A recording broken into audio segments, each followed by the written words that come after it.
Welcome everyone to this week's IT News Tonight Security Horror Show of the Week. Hopefully this time with working audio, because 2019 can't even pulls audio, can't even reliably stream audio today. Anyway, welcome again. So hopefully this time it's better. So as usual, starting from the beginning, because why not? Thank you for that pulse audio, but don't pay for the shit, can't expect too much, right? So what have we done? As usual, why people tune in here, our summary. We had hilarious days with App Store reviews. It was hilarious, really sick of Apple's ingenious App Store reviews. Then AMD Zen 2 Ryzen 3000 delivered mostly as promised. We finally tinkered with the LEDs, there are RGB LEDs on Asus Aura here on Linux. Also not too bad of a thing if you run this consumer grade data center style in your racks, like Google in the glory first days there, allegedly cheapskatish on there when they were still cheaping out there. And not a bad thing if you look to your racks, and those who are blue are not under load and those who are red are under load. Pretty cool thing, in my opinion anyway. Then we got some news. Ryzen 2 PCIe Gen 4 actually works on old motherboards before AMD said no, it doesn't. Now the BIOS updates come out where it does work, at least on those lanes. Not all lanes, because those lanes who go through the old chips, it's certainly not, but the lanes directly going to the CPU can maybe sometimes allegedly support PCIe Gen 4. Then we found out read random is still buggy, was buggy already for the last 4 years in some AMD CPUs, and now it was like totally broken. Vastly popular video even just in this moment somewhere posted. Thanks for that. Someone shared it somewhere, do not yet know where, but as much as it's running right now in this minute, thanks for that. Then we had finally a lot of fun with the P3 again, because Linux fun. Coming to this IT news, and as usual trying to go through faster, as we have the impression that people like a more summarized view than not. I know I closed one tab already. So anyway, gallium nitride, maybe the future of silicon. And of course, most of you probably know that the semiconductors, they are more than just silicon, also germanium and all kinds of other stuff. And just silicon was most probably, for the most part, the easiest to work with, and the electric properties were good enough. Although you see in this latest and greatest decade, CPUs and GPUs that we are running a little bit on a plateau there in terms of clock frequency. So even maybe on the CPU and GPU side, we may eventually need to switch to something else for more performance and less heat dissipation. However, this news was specifically about mostly power supplies, I think, and efficiency here. Anker has debuted a tiny new power brick. The company is creating a small size with the components it is using instead of silicon or gallium nitride, GaN. It's last example of growing popularity of this transparent glass-like material that could one day unseat silicon and cut energy use worldwide, and so on. Of course, all of you know, for decades silicon has been the backbone of the technology industry, reaching a theoretical limit of how much it can be improved, says Dan Qing Wang, doctorate candidate there of Harvard University, and so on. And so this is about very small power bricks, and for one of the small things we didn't like the most on AMD ThinkPads was of course the relatively large 65 watt power bricks. And laptop vendors, please stop making laptops thinner and lighter. That makes no sense. We want full featured machines. The one thing that you can innovate, but of course innovate and put their features and ports and amazing stuff, but don't take ports away and make it thinner and lighter, including batteries. That all of this sucks. And also the one thing you can make smaller for me is the power bricks. That is really annoying. The Lenovo ones are, in my opinion, really a little bit too large. I would, as I said in this other video, I would probably get a third-party smaller one. Here it's actually minuscule. So yeah, power brick relatively small here. 27 watt USB rig looks like a charging future we've been promised. So of course, for the most part, so why does this matter? Because if this stuff, silicon, gets so hot, then you need more space to dissipate the dissipates the heat and such, and the smaller, the more energy efficient you can make this, the smaller you can certainly make this. I wonder if they power, yeah, so I will probably order one of those because this not AMD ThinkPad, Lenovo ThinkPad power supply gets a little bit on my nerves, because the thing is actually a little bit too thin, the ThinkPad is it, and then the power brick barely fits into my office bag. This is ridiculous. Probably will get one of those. I only wonder, yeah, so this one, need to see if it would of course be interesting to get this, to take a look. Also, really nice to have the two USB ports, so maybe this is really convenient. One USB-C for your laptop and another USB for less power-hungry smartphone charging. Speaking about silicon, RISC-V Foundation announces the ratification of RISC-V base ISA. Of course, we have gone through the RISC-V ISA another video some weeks ago. And what this means is this is now set in stone.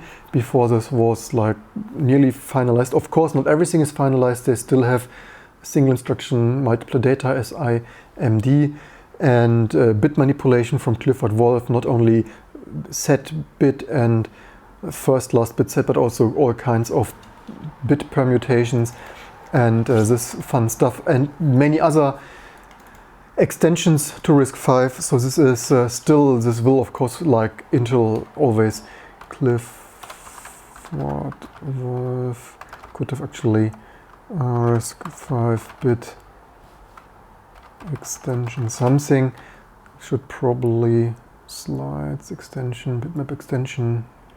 Recently I saw a PDF of this. Actually, I was reading a PDF of this in a slide recently, because this is, you would think this is only set bit and clear bit and first bit set and this kind of stuff, but it also included all kind of other bit shuffling.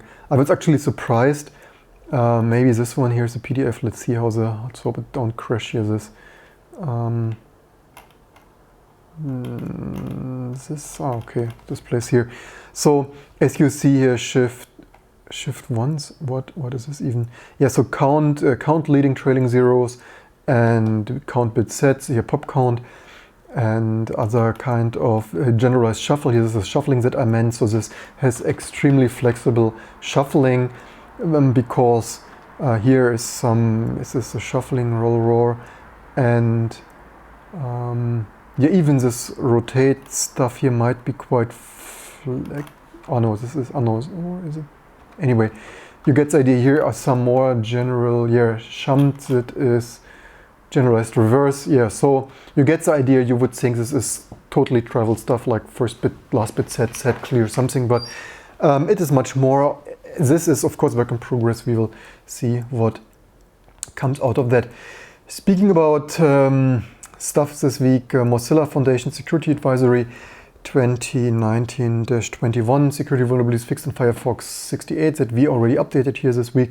It is even a sandbox escape, CVE 2019-9811 sandbox escape via installation of malicious language pack. So yeah, language pack, well done. When your language pack escapes your sandbox. Yeah, multiple bugs. Oh, there are more. Actually, no. Good that we restream this. Actually, didn't screw it on. Script injection within domain through inner window reuse. Cross-origin post request can be made with NP API plugin following 308 redirects. CV use after free with HTTP/2 cache stream. Neko child can trigger crash. Access of a main thread, empty or malicious ECDH public key may trigger segmentation fault. HTML parsing error can contribute to content XSS. Global, this not enumerable until access, character improperly escaped in origins. Activity stream written unsanitized content to inner HTML out of bounds read with seriously character encoding, access vulnerability, domain spoofing through Unicode Latin character. Domain spoofing through Unicode. That's 2019. What do you expect? I said already, it's security horror show.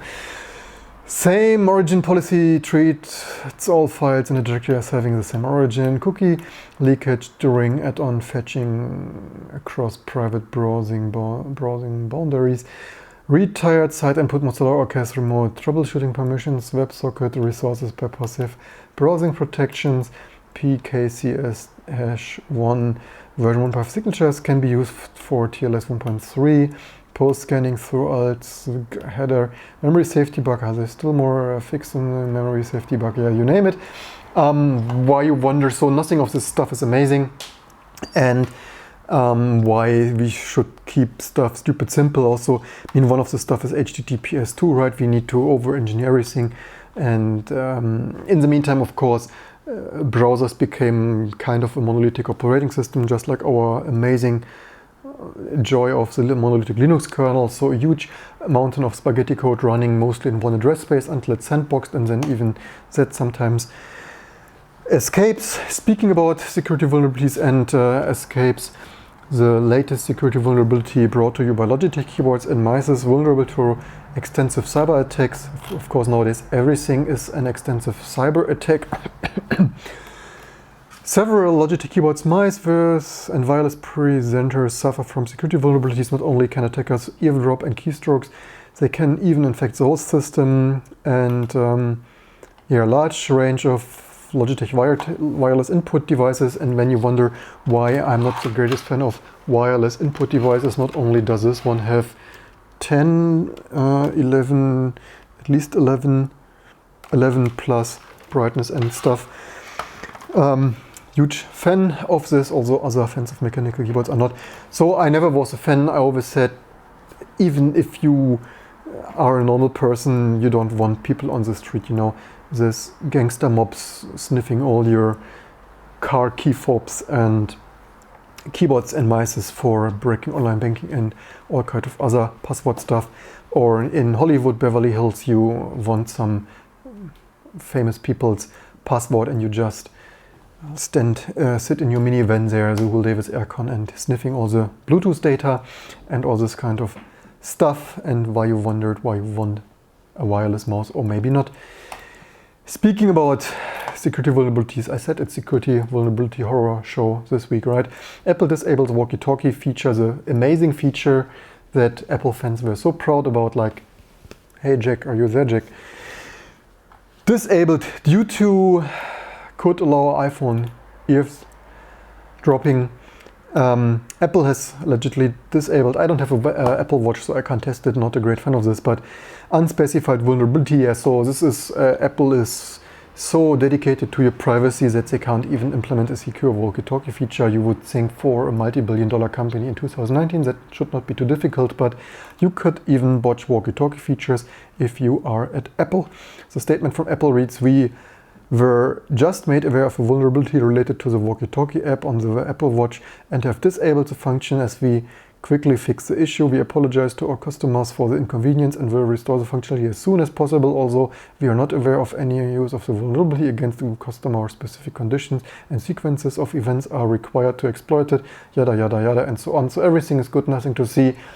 Please buy the next Apple Watch and iPhone and they will be vulnerable again. Speaking about stuff that is down, Twitter was down, you probably noticed, and usually this kind of stuff. First of all, this is why we have centralized web services, right? Everything run by Twitter, Facebook, Google, like YouTube, you name it, and then everyone is only using that. And also usually when stuff like this is down, huge spike in productivity or baby boom or both or something of that sort. Also, I wonder if Twitter really is the greatest thing. Maybe I will mention something else in a minute. Speaking about stuff that is down, European Galileo service degraded on all satellites until further notice. So right now, don't use your car sat-nav and don't drive into a river or wall or the wrong way in one way, or all this kind of stuff that happens when people blindly follow the navigation. Don't blame me when you find your car in a lake. Open your eyes and use your sat-nav with caution, because this stuff can happen always. Also, we build our own European navigation system because we don't want to rely on the Americans, and then we botch the timing source so that it even fails in the first years of use. You really wonder what, you had this classic thing of you had one job and you botched your timing source or something. Their sources inside the European GNSS agency, which is the EU agency responsible for Galileo services, has told us they are working on it. Teams from industry and the agencies are working 24/7 to restore the Galileo services as soon as possible to their nominal levels. The current estimation is that the service should be restored within 48 hours. In any case, we expect the service to be again nominal before. Somehow strange. Wording in the end of this weekend, 13th to 14th of July, one source said. Another source close to the program told us, as far as they know, it is a problem of the PTF precise timing facility in Italy. Yeah, good job. You had one job, precise timing, and the time has an impact on the whole constellation. Obviously, as this relies on the timing differences on the satellites as usual, as far as I remember or know. Anyway, if you have more insight or knowledge, always leave us in the comments below. And so this is the ground station that generates the timing reference. The GST is uploaded to the Galileo satellites to make the user localization possible, and so on. To every user as an accurate time reference, and yeah, apparently this right now is botched, because why not? It's 2019, we can't do timing sources anymore. Speaking about stuff we can't do, reports Huawei's firmware riddled with problems.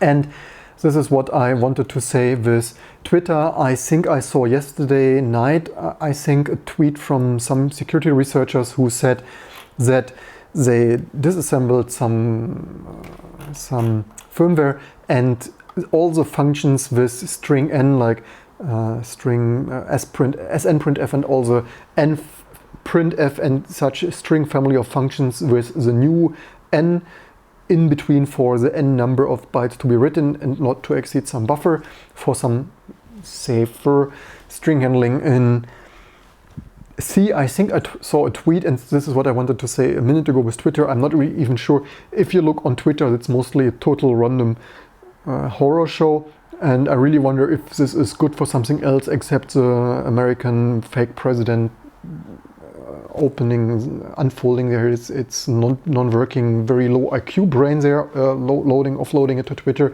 And if you want to find something like, I'm sure I saw this post, unless it was deleted, maybe the security researcher didn't meant to post it, or it was by mistake, or it was not technically correct. At least as I remember, allegedly, they were in the snprint, so as for example snprintf and so on. All those functions were like calling, tail calling the regular non-n version and basically ignoring the n parameter, taking the extra security of buffer size handling out of them. But I wanted to find this tweet. Lesson learned: if you have such a tweet, always make a note for your weekly IT show immediately, because otherwise, if you want to find it 12 hours later, you for sure don't find it on the spaghetti cluster horror show nightmare that is Twitter.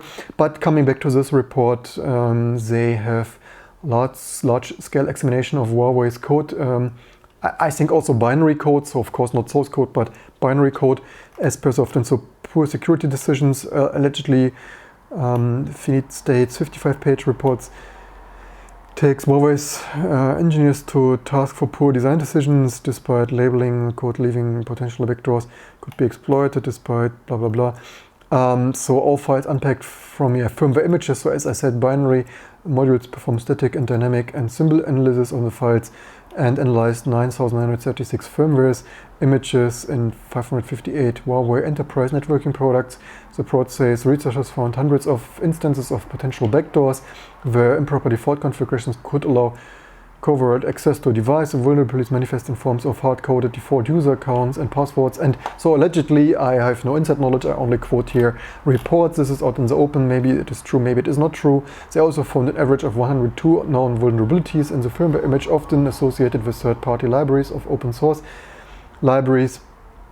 The company says a significant percentage of those vulnerabilities were rated as high or critical. One example cited is how Huawei employs OpenSSL encryption library. Finite states found 79 versions of OpenSSL used across Huawei's recent firmware releases. The oldest OpenSSL version discovered in Huawei products was released in 1999, and so on. Huawei used 10-year-old versions, libraries containing dozens of vulnerabilities, rather than selecting newer, more secure options and so on and blah blah blah. I wish I would have the tweet where they allegedly maybe even did not have proper endprintf kind of functions, but maybe I find it again, or if you find it, or if you have any inside knowledge. Of course, this is the same with all the Internet of Shit devices, where all the firmware usually is totally full with all kinds of security vulnerabilities because outdated libraries and poor design decisions. And of course also, even if I would maybe today, if I would with T2 make an Internet of Connected crap device today, of course, if I use OpenSSL, there will be a security vulnerability tomorrow or the next week after that. And this is of course the thing, we need real infrastructure. And also this is why open source is so important, that you can fix your own stuff like this. You can't often not even update the firmware, even if you know there is this SSL version and you want to fix it. You cannot easily get to the firmware and install their more working version. By the way, can someone test the comments?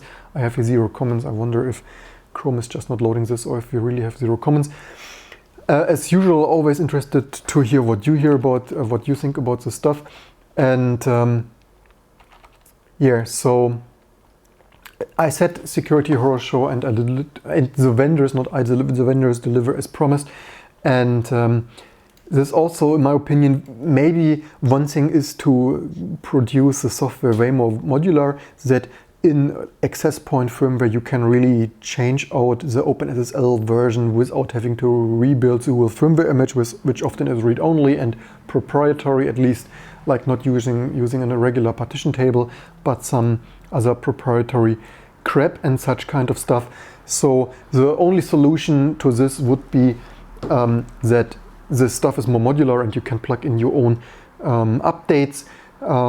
And also this should probably be more open and automated, and especially the Internet of Shit stuff, that you do not sit there without vendor support and all the cheap stuff from China, India and Silicon Valley being insecure sooner than later. And without a fully automated update infrastructure, it can also not be. You have more and more connected stuff like a light bulb and a toaster and a coffee machine, and you need to go to each and those individually. No user will ever go to each individually and press the update button on the coffee machine. And then even if you know your web server in your coffee machine is insecure, you can be sure the vendor will not provide an update anyway.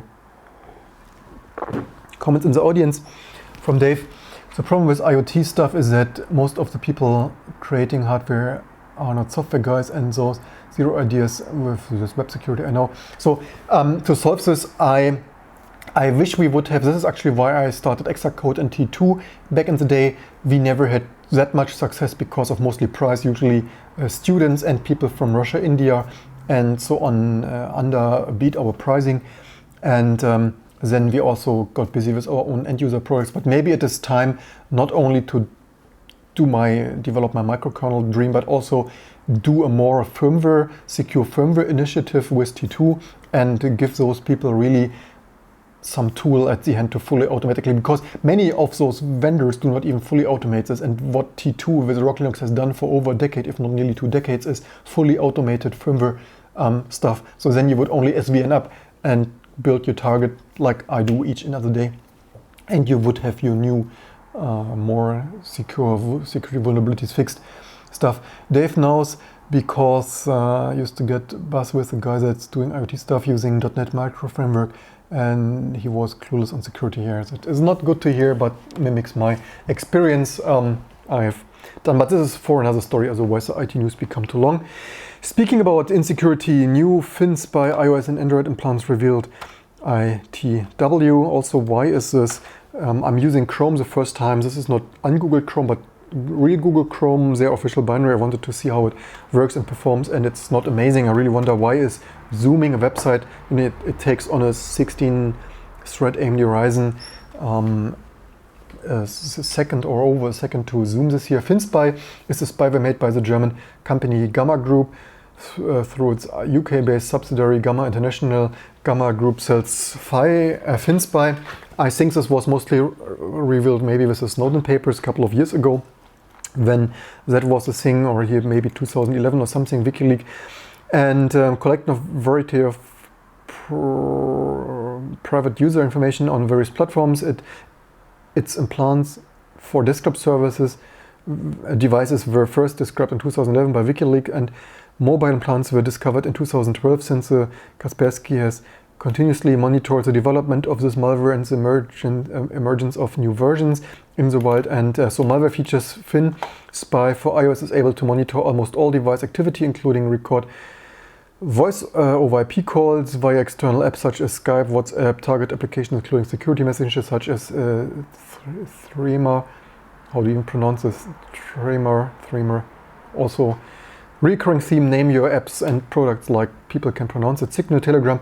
However, functionality is achieved by leveraging Cinder's substrates hooking functionality, so this implant can only be installed on jailbroken devices, iPhone or iPad. iPod has not been confirmed compatible with iOS 11 and below. No new versions are not confirmed at this time of the research. Implant analyzed contain binary files, different CPU architectures, ARM version 7, ARM 64, taking into account and so on.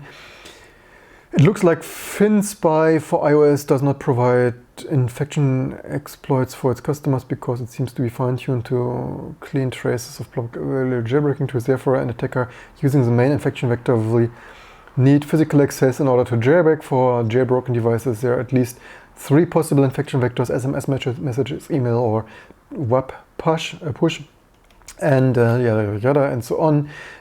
Following describes the modules analyzed with FinSpy versions.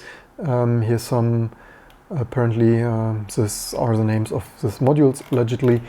And for Android, has similar functionality to the iOS version, but is also capable of gaining root privileges on unrooted devices by abusing the dirty core exploit, which is contained in the malware's FinSpy Android samples have been known for a few years now based on the certificate. This is also, why do you wonder why this stuff needs to be secure? Because I have nothing to hide here. You have nothing to hide unless you are in China, Hong Kong, Taiwan, travel there for business. You like all the Tim Apple and people flying to China and India and such. And unless you travel to the USA and the border agent copy all your data, because I'm involved in Linux development and I have nothing to hide, right? And so also to the government's always mandating for backdoors. Here are your backdoors, and then don't wonder when always 100 millions of all your citizens' data are leaked and stolen in databases and sold and whatnot. Dave has another comment. Use Brave. They provide source so you can build packages. That sounds interesting. Need to look into this another day. So, speaking about security, Mozilla's latest research grants.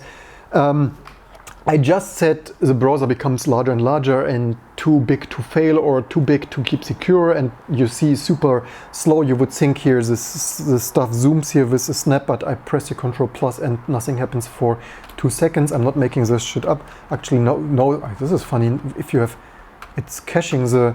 This is interesting. So now that I've zoomed, I can zoom faster, but anyway, interesting to see that it's caching the zoom level. Anyway, so proprietary research for internet, they have here some research grants, which I did not even know. I only wanted to point here out one thing. MIT bringing Julia to the browser. Julia, I think, is some Java language, which I find really crazy. Do we really need? I think we had in another news a couple of months ago Python in the browser. Now Julia in the browser. There, in my opinion, is really a limit of stupidity. We don't really need all the languages in the browser. Stop putting all kind of garbage that you can find somewhere into the browser. Not that Julia would be garbage, but we don't need everything in the browser. Then make one high-performance JIT stuff, and like JavaScript, just like JavaScript sucks, unfortunately, but otherwise make one high-performance JIT thing and run everything in this, and not bring each and every piece of their favorite dog food into the browser, because so right now I have, so the problem is I'm running this because comments in the audience Devi or let's see, so this page, the problem is, so but I noticed this with Google Chrome. This is why I tried Google Chrome. I mostly installed Chrome to watch Netflix at home. because it requires, this is also web in 2019, right? You need this bloody DRM digital rights management plugin shit. And then I had neither Firefox built myself from source nor ungoogled Chrome, could watch Netflix, so thanks for that, Netflix. And that works in official Google binary Chrome stuff. And this is was, and the second thing is the performance on YouTube, like YouTube Creator Studio here, like this stuff here is hilariously slow, like really slow. I made a video about this one, so let's zoom here. So this, so there you see, I mean, Firefox is not performing well. Maybe intentionally we made this other video that Google may allegedly intentionally may slow Firefox down by using not very good APIs or intentionally using APIs that are slow in other browsers and faster in Chrome. So this zoom here is pretty snappy. Also, yeah, even mouse wheel. Look at this, so much to Chromium performance, my ass. And Google maybe, apparently, allegedly, I hope you don't get some epileptic shock, so maybe I need a warning now. This video live stream may cause. Anyway, so yeah, stop putting all this kind of, by the way, do we have, yeah, so you can zoom, yeah, I use the mouse wheel and it's, yeah, it's opposite of snappy. So there you see performance of Chrome usually good, except when it isn't. Speaking about stuff that is good, except if it isn't, France once announced to create a space force. So after the amazing American fake president with his space forces, now Europe, at least France, wants to participate into the space race, which may or may not be good. Maybe it is good, but at least maybe innovating space program stuff again. So there you see, I would not also not be surprised, in contrast to the American maybe fake president fake space program, maybe the French European program. Well, sorry that Britain wants to leave, but otherwise we could all unite and make a really amazing space program, like make a space force great again stuff. But unfortunately, but maybe there's hope and the UK people still cancel their Brexit. But anyway, if you want to join the amazing Macron's Space Force program, then give it a thumbs up and leave us in the comments below. Also, in my opinion, we should also, because here is become space superpower. Let's zoom in a little bit that you can read this. On Saturday, so just you see here breaking news on the forefront of human development, creation of National Military Space Force Command, and so it become a true national security issue due to increased spendings and interest in areas from the United States, India, China, and Russia. The president said that new space command would be created in September, and so, in my opinion, we should all work on making here our planet Earth and space greater and not fight each other, even in space. Total waste on resources unless we build amazing space stations and maybe an international base on Moon and Mars or something. But otherwise, I hope it fosters innovation. Just that in general, fighting each other in space is the most stupid waste of resources, and otherwise make amazing things like moon bases and Mars flights great again. Speaking about stuff and why I make news here in English, hey Google, luisteren something. Belgium news for all the Belgium fans here, and why I make my stuff not in for all those Germans who ask me always about making German YouTube. Thanks but no thanks, because you see nobody can read this. What this news is about, that here they made some research and or some investigative journalism, and I think they no, I can't read this. I should have made this. So actually the news is, as much as I can read it myself right now, is that Google employees, was it even 1,000 Google employees or something, listen to Google speech fragments. So a lot of I think they even said, insiders said even unintentionally recorded stuff, because the device understood hey Google or something, and you said you talked to your significant other, and Google thought intentionally or unintentionally this was a Google voice activation command, and then it records all the stuff, and then 1,000 or so of Google employees apparently go over this And as far as I understand, allegedly, I can't read this here, so whatever. And yeah, if you think you use this personal assistant stuff from Siri, Google, Alexa, Bixby and all this fun stuff, and you think everything you tell them in private, yeah, think again, because of course there are people. I think we also had the other week, we had this news 2 or 3 weeks ago that allegedly some of Google's assistant stuff is run by real humans. As far as I remember, there were some inside sources who said over some labor wage dispute there that it came out that a lot of this, so I said in other news here, artificial intelligence, unless it is not and it is human, so much to American startup companies or startup companies like Google faking their artificial intelligence. And yeah, better think what you tell those assistants. Dave says home assistants are bad. They aren't any different than having a mobile phone and enabling Siri. Yeah, I never understood this. Fun fact, I got one free from Google. I nearly never used this. Actually, I wanted to make a funny video, but unfortunately I accidentally probably wiped due to some SD card. So anyway, don't really use this, got this for free. Wanted to make a hilarious video, but haven't yet. But it's a complete piece of bullshit. Also this, I said this already, so this is Bixby. Actually, the only good thing, of course, I don't use Bixby because why should I? It's a piece of garbage, obviously. Not much worse than still having here my backup iPhone. And what is the thing here is that I said this in another live stream already, even Siri, the state-of-the-art latest and greatest Siri does not always understand me.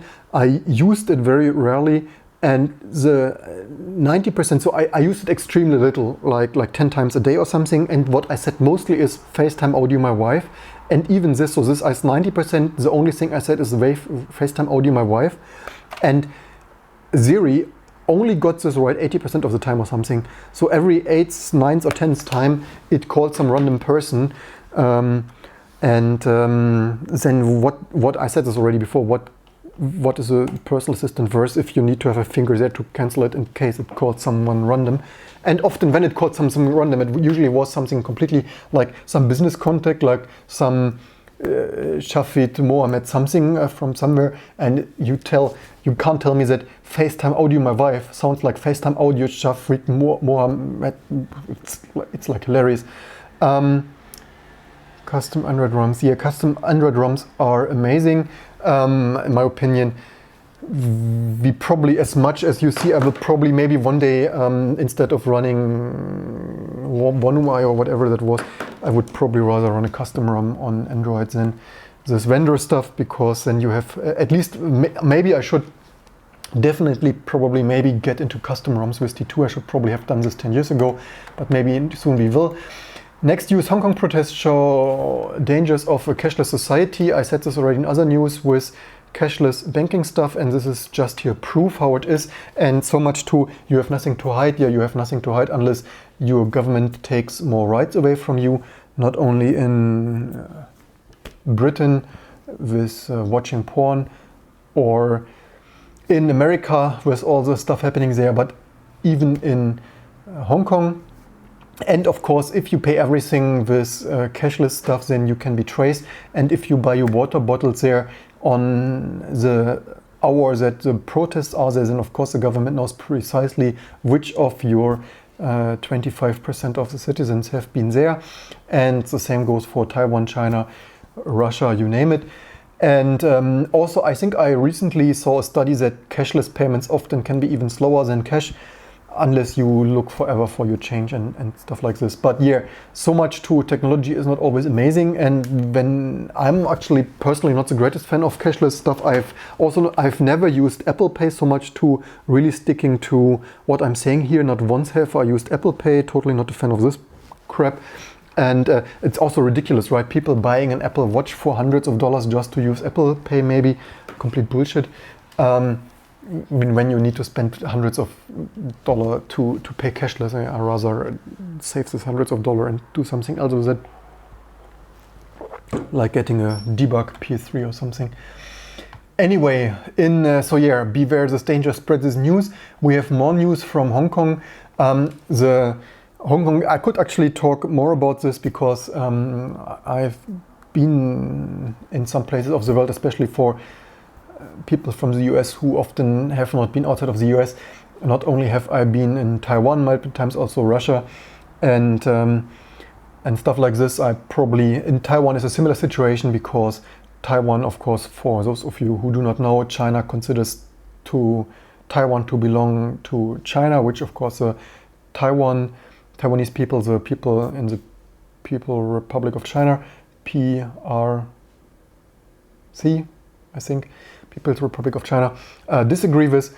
And yeah, you know, this can, like in Hong Kong, stuff can change rather quickly. And this is what is the danger here of all this connected, cashless and Internet of stuff. In other news, Hong Kong protesters put AirDrop to ingenious use to breach China's firewall. So if you have a pro tip, of course not the greatest fan of proprietary Apple stuff, but at least some good news there that, hello, can we also zoom here? Slightly ridiculously zoom speed. So at least damn, is the zooming slow? It's hilarious.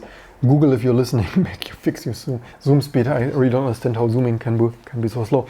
AirDrop have long been useful tactic to get behind enemy lines during World War. I also wonder why they always need to mix this kind of news with World War news. World War I, Allied forces used aircrafts and balloons to drop propaganda leaflets over Germany-occupied countries to combat the enemy's psychological warfare. South Korean activists have also long used balloons to deliver information critical of the North Korean regime to those on the other side of the demilitarized zone. No Hong Kong protesters are using AirDrop, file sharing feature that allows Apple's devices to send photos and videos over Bluetooth and Wi-Fi to breach China's Great Firewall in order to spread information to mainland China. Visitors to the city leaving AirDrop settings open, allowing anyone in the vicinity to send files to your device, protesters and so on. So yeah, at least some useful use of technology, but yeah, as always need to be careful, and at least some good news in some way, but in good news in between also bad news. Speaking about bad news, parts of India may be becoming too hot for humans. No surprise for me, but maybe for you or others here, recurring environmental news that are not amazing. Intense heat waves have killed, also intense heat waves over Europe the other week, and USA and India, and so certainly no surprise there. Killed more than 100 people in India this summer, and if you wonder why refugees take multi-month-long journeys from the places where they can't live anymore due to wars or increased heat, lack of water, lack of food there, this is why also yeah, India and other parts of the world, certainly not limited to India, but also not even coming to not only Silicon Valley, but also Central Europe and all the other places on Earth.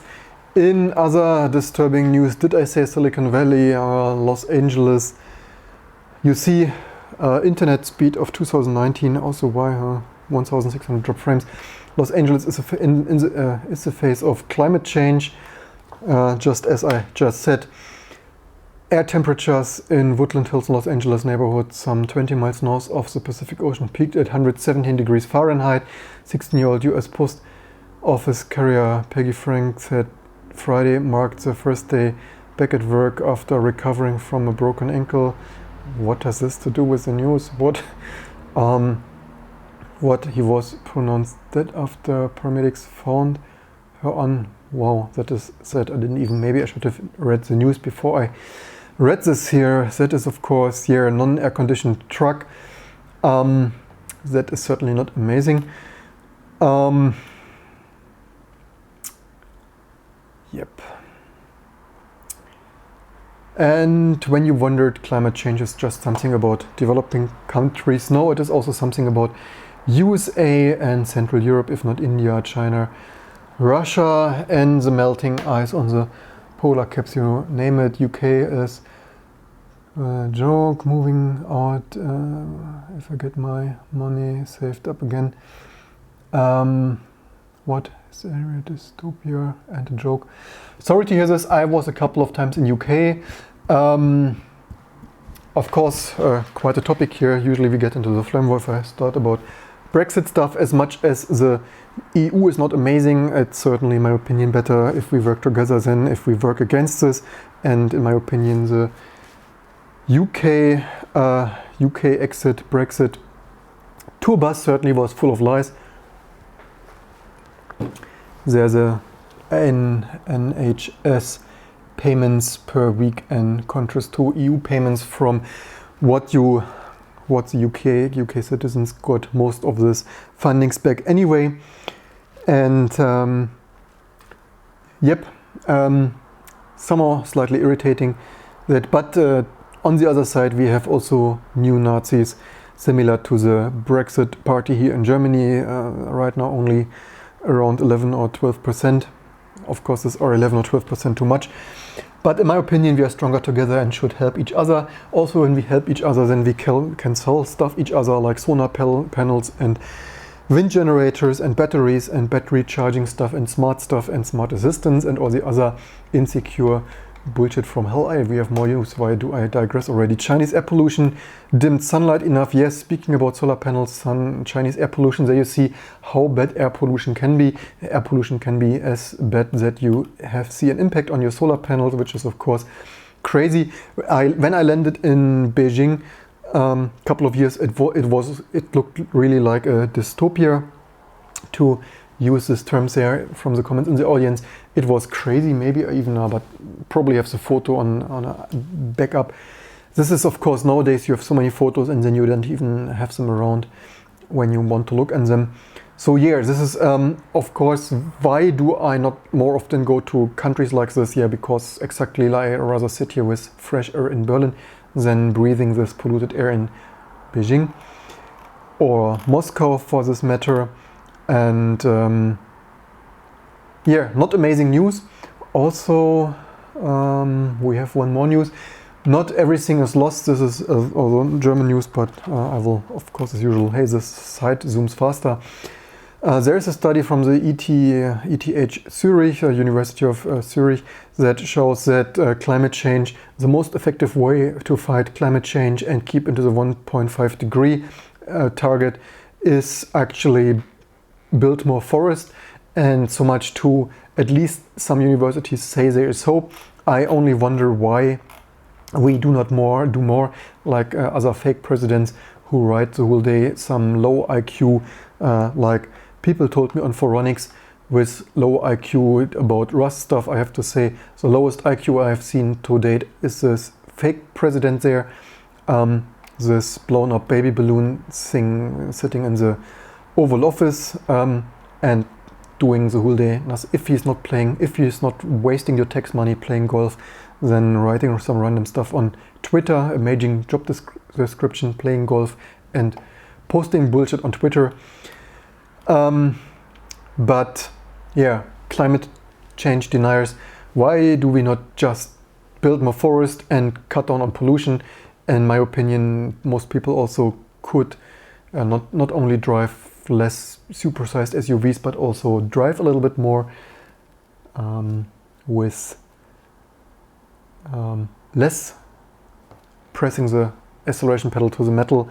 And I think many people could easily save 25% of their gasoline consumption if they drive a little bit more environmentally friendly. And not only save this pollution here that you see in China and other rush hours, but also save their personal wallet for their kids and family and buying the latest smartphone goodness. Speaking of which, I hope you enjoyed this rush over this week's insecurity nightmare, horror show, you name it. Also here, as you see this, we had all these tabs open, but it sure looks like Chrome is garbage collecting them. That is, of course, I think Firefox is not doing this in this way. I usually had all the Firefox tabs open and could switch through them. Anyway, I hope you learned something and enjoyed this. I hope this weekly IT news summary is of any value for you. And as usual, thanks for the comments. Also, if you watch any of this video or the other videos, always leave your thoughts below. They're always interesting to read them. Also, leave me in the comments below if this kind of news summary is of any value for you, if we should go faster through them, or if we should rather do PS3 hacking or other kind of goodness. And with that, it's time to say thanks for watching. Hope you learned something. Thanks for the comments. And yeah, what else do we have? I could ask Dave where he wants to migrate to, if he has saved up again. Otherwise, also in the earlier live stream, there was a question from Seaside Mark Archive, I think, earlier in the other stream, what I think about the Free Software Foundation, and was it Stallman or something. I asked for clarification. I got none, so not sure what I should think about this. With Free Software Foundation, of course, quite honorable goals. If it is the best execution, I don't know. Also Richard Stallman. Yeah, also, of course, not all the stuff was successful. Of course, right now we see a huge, so I don't actually think, long story short, I don't think so much about them. I'm aware that they exist. I don't have really so much contact with them. Mostly, of course, they try to do a good thing, but you also see that the trend is, of course, I made videos, can you make a living out of open source? Not easily, and not everyone. This is a huge fail of our society, in my opinion. I made videos about this already, and why we turned to YouTube live streaming and for building here a new open source base for all this fun stuff, from PS3 to SG-Octane, for all the other hacking and development in between. So yeah, they have some honorable goals. They don't, in my opinion, they do not really have a good way for leading some vision for future of humankind, for some kind of making a living out of open source. And also, not all the stuff was successful. Of course, GNU Hertz and microkernel, multi-server microkernel system, not a success. Of course, very few people working on this. And I think the problem with GNU Hertz was that Linux kernel worked too good, and then people were not really interested in another system because they were used to Linux, just as I'm myself, while still dreaming about my microkernel. And yeah, so much to that. And otherwise, we see nowadays a huge migration away from free software, GNU software. Back in the day when I grew up 20 years ago, everything was GNU or not GNU. Nowadays it is not as much GNU anymore, because most companies like Apple and Google and FaceTime don't like the GPL, having to publish everything. Also the GPL3 I think is a problem, why probably the Linux kernel also stick with GPL2, because the GPL3 has a patent clause. This is why Apple never updated Bash or Make or GCC, which probably also is why Apple employed Chris Lattner and developed C-Lang, Clang and stuff with LLVM in the first place, because I think mostly Apple wanted to get rid of GCC due to GCC adopting GPL3 with a patent clause and stuff like this. And I think this was a red line for Apple. And nowadays I have the feeling with the new, and there you see also again with financing, right? Many people like myself, but many other 10,000s of people from the Linux kernel to GCC, Xorg server and all this fun stuff in between. It is a challenge to earn a living, and then they work at companies. The only chance to have a proper income is working at companies like Facebook and Apple and Tesla and stuff like that. And then these companies are hostile towards the GPL, or at least the GPL version 3, and prefer BSD and MIT license stuff, so that you can just take everything without giving anything back. A huge problem in our free software ecosystem, in my opinion. So these are probably, in my opinion, the main reasons why we see a huge shift away from GPL kind of software and everyone reinventing stuff with a BSD license, from Make systems, but certainly much more important, LLVM, C-Lang, Clang, or whatever you want to call it, and also in recent times. What else do we have? GCC. There was something else. Anyway, all this other stuff in between. So consequence, well, anything GPL puts user first and not the developer. Isn't it a price that would make it difficult to make a living? Well, I personally find it, so I personally license my GPL software, my software GPL, so exact image is GPL. However, we put to be able to, in case there is a chance to market something commercially, I could actually also, for shameless self-promotion, open our amazing website that you know what my company name is and where you can contract us. So our software is usually GPL version 2 for the reason that I don't want companies to just take it and put it in the products and make hundreds of thousands of euro with this. So this is why I prefer GPL. However, I put in the license it's GPL or commercial license is available from the copyright holder extra code GmbH Germany. And I'm still wondering, so we could make this live stream longer, although maybe I should have something to drink. My coffee is empty and the coffee, the not smart connected coffee machine already powered off, so I can't start it. Maybe I should connect some relay there, some smart Internet of Things connected relay, so I can start a coffee with Bluetooth. So this is microkernel dream. Of course, I said this before already.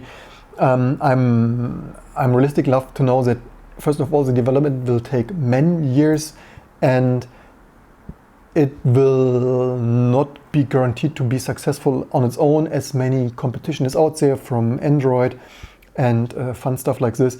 So to make something like that would certainly be more commercially viable in access points, routers, and this kind of things, firmware or server nodes and this kind of stuff, before even dreaming of pushing this to end user desktop machines.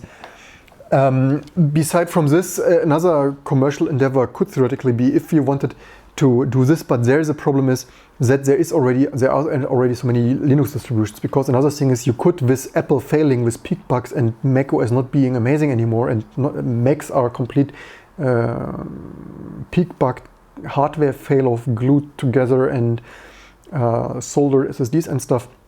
So if we wanted to make like you see here, distribution where the browser doesn't suck, even this website, you see even this website does not scroll here with amazing performance. It's so ridiculous. So if you wanted to like copy the concept of macOS, one shiny, well-working OS, then of course it would be more logical to use Linux kernel with all its 10,000 drivers from Wi-Fi to everything, and try to make a totally user-friendly, more amazing than peak-bug macOS distribution that certainly is more commercial viable with Linux than with a known microkernel. The only thing is there are already so many distributions.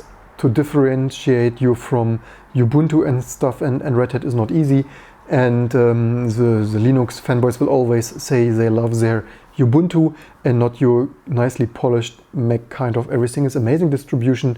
So there is here the difference between starting new commercial endeavors, what is really successful, and then just another Linux distribution, in my opinion, might not really be the most amazing commercial successful undertaking in that regard. So this is why not really sure. Of course, the 10,000 drivers makes it easy, although they are not amazing, as you've seen on other live streams today when we took a look on the changelog of Linux 5.21 with all those security vulnerabilities, reverted commits and stuff reverted, and stack usage fixed and so on, 30 years in the game.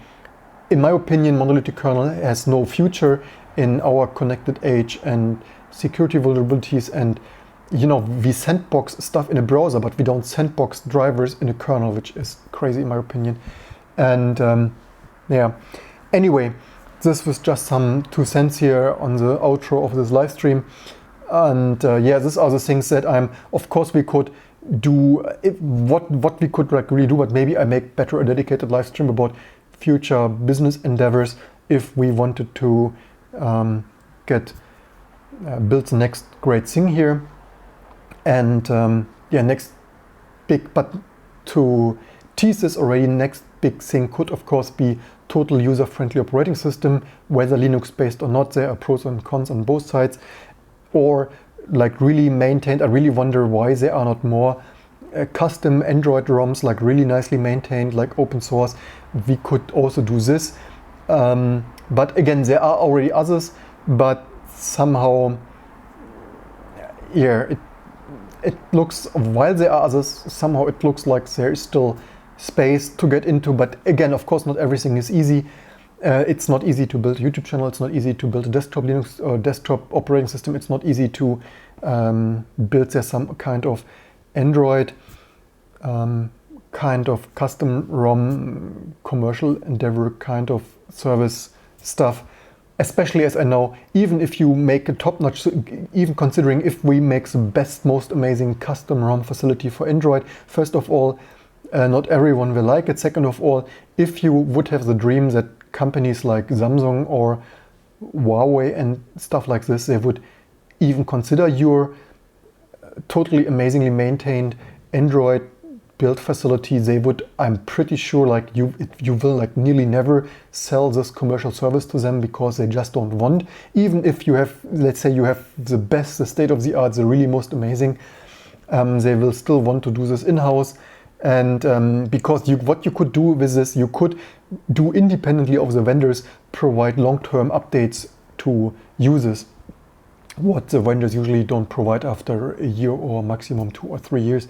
And this is why I think this could be amazing, just that I have no illusion that Samsung, you would have it extremely hard, like nearly never ever. Especially, in my opinion, I also find it stupid that the Android vendors like Samsung, Huawei and so on need to put their own software, like Samsung has all over their own, not only One UI but also the Samsung browser. I really wonder, this is hilarious that they need their own browser. Totally makes no sense to me, that I need to have this crapware on this Samsung, but whatever. So yeah, also, so for this reason, they most likely, just because they desperately want, somehow they have the mindset that they need to sell an Android phone with their own bloody custom skin that nobody wants and everyone criticizes them for them, they will do it anyway. So this is why I have zero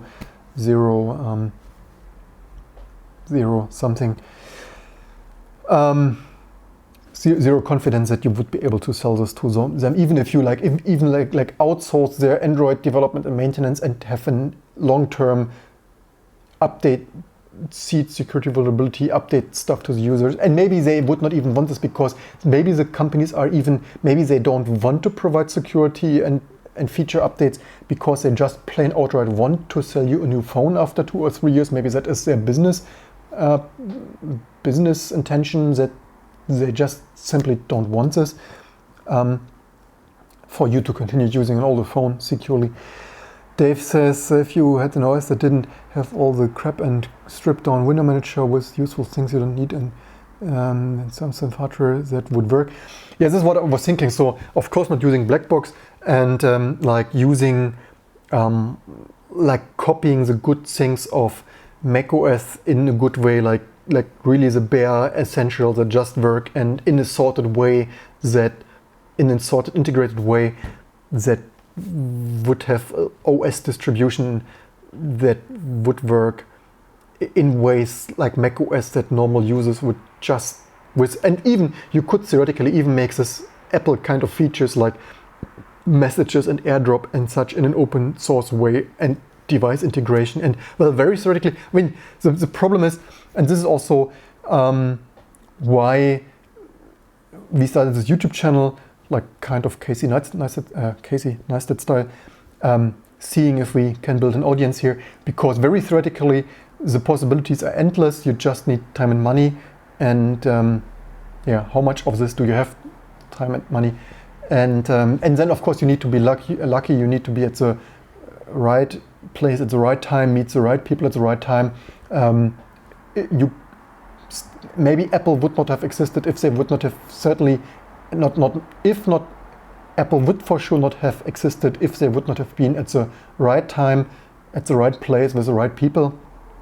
And this is what I have really many ideas, just not, of course I will not try all of those ideas, but some of this kind of ideas like, yeah, one could really do this, but is it worth it? Is it more fun to do random YouTube vintage stuff, or is it, of course it is a huge business investment to try to build such kind of companies, and of course established companies from Google to Apple and so on will not make it easy to find your spot and grow it in between there. But yeah, in a way it is, as much as I'm joking about desktop Linux in 2019. You have seen Pulse Audio, and I have not asked for Pulse Audio, right? You've seen the first failing stream where audio sucked again, and nobody asked for Pulse Audio, right? We had working audio 20 years ago, even multiple audio applications. There is this shared memory Alzer facility even in 1998 already, or 2000, to use multiple applications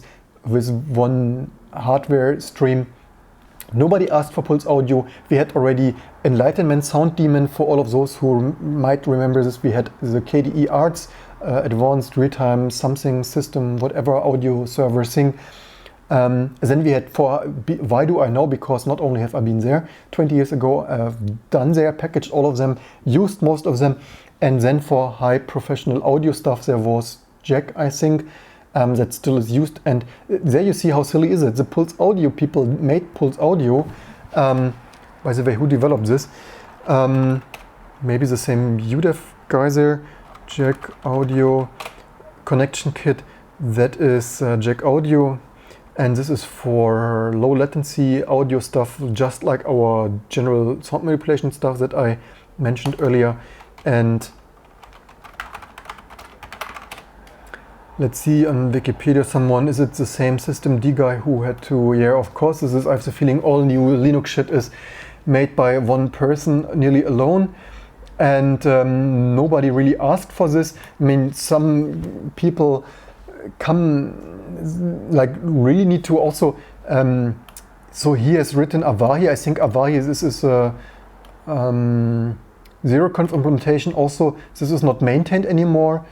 Apple zeroconf protocol, MDNS, and somehow I think this is like outdated, yeah, like 2 years ago, stable release. What is the successor? I saw the Linux stuff is so fragmented that even I, as someone 20 years in the industry running an open source distribution, I don't even have an overview anymore. What is the successor of Avahi? I only know it is discontinued, but maybe as much as what should I expect from Leonard Pöttering? Certainly this functionality lives now in systemd. This is why, but I'm only joking, I have no idea.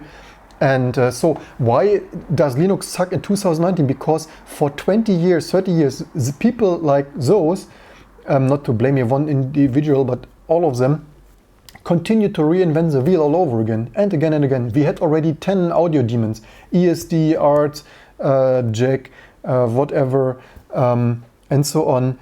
And then systemd, we had already 5 init systems or 10 init systems, system 5, runit, minit, what else could have been there, and other people experimented probably with Upstart probably, and then people also probably try to start LaunchD from macOS, from Apple or something, and then systemd, and with so many drawbacks that even people outside of my T2 scope don't like it the most amazing. And yeah, and then Audio Daemon, why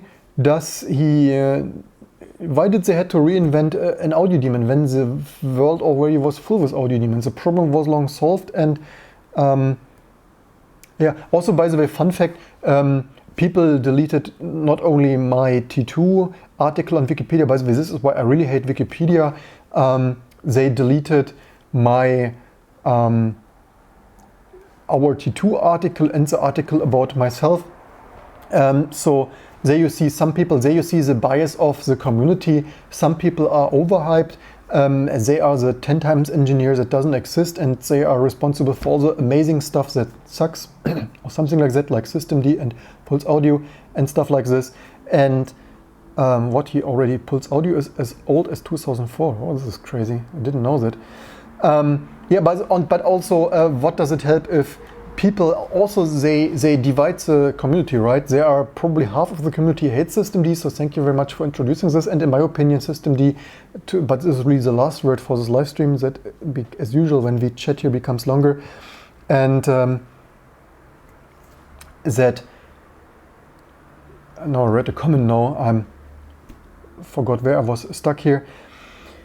Yeah, splitting the community.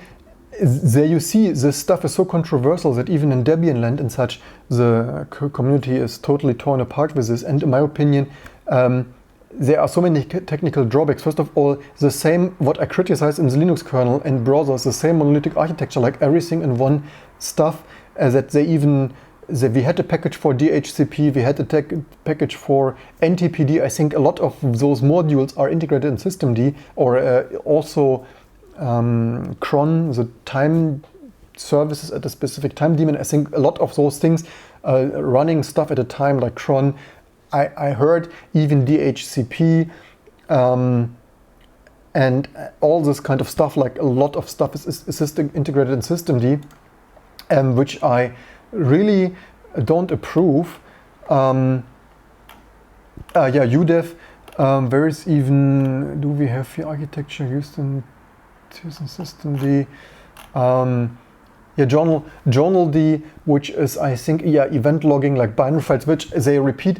In my opinion, they repeat here the same mistake of Windows, this binary only stuff that you cannot just read. This was always the benefit of Unix systems, plain text files that you can read. What sense does a log files make if it's in a binary only file that may be corrupt or maybe not, or whatever, that you need special viewers and whatnot? Like, what is wrong with plain old text files that just works, that you can use less and grab on, and it's hilarious. Login users in various ways, network temp files. What is a utility that takes care of creation and clean up temporary files? And can't make this shit up. Yeah, UDEV, in my opinion, totally. We had UDEV, and it's hilarious. And yeah, also a boot manager, right? It's a boot manager formerly known as Gummy Boot. It's like, I have no words anymore. Yeah, this is why desktop Linux in 2019, Pulse Audio is still not amazing, and your event logging service maybe also not. Leave me in the comments below how much you hate and like any of those, from global warming to climate crisis, if not the desktop crisis of Pulse Audio and systemd sucking more than not. And in my opinion, here you see the adoption. And in my opinion, the Linux kernel is already too integrated with a lot of drivers that should be run without kernel privileges, like even LED drivers, if not all the other drivers. What is wrong with having wireless drivers in user space and all this other fun stuff in user space? And we should have more in user space, more separated, more sandboxed, and not less.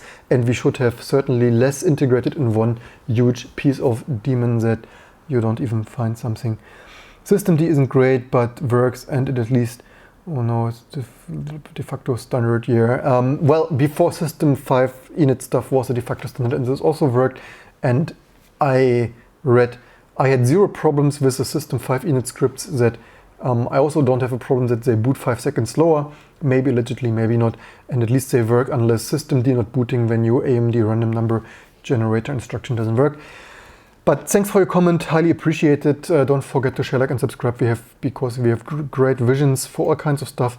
Hope to see you soon. Hope you learned something. And as always, looking forward to read your comments, what you think about anything from systemd to whatever. And have a good night. See you soon for all this fun stuff to come.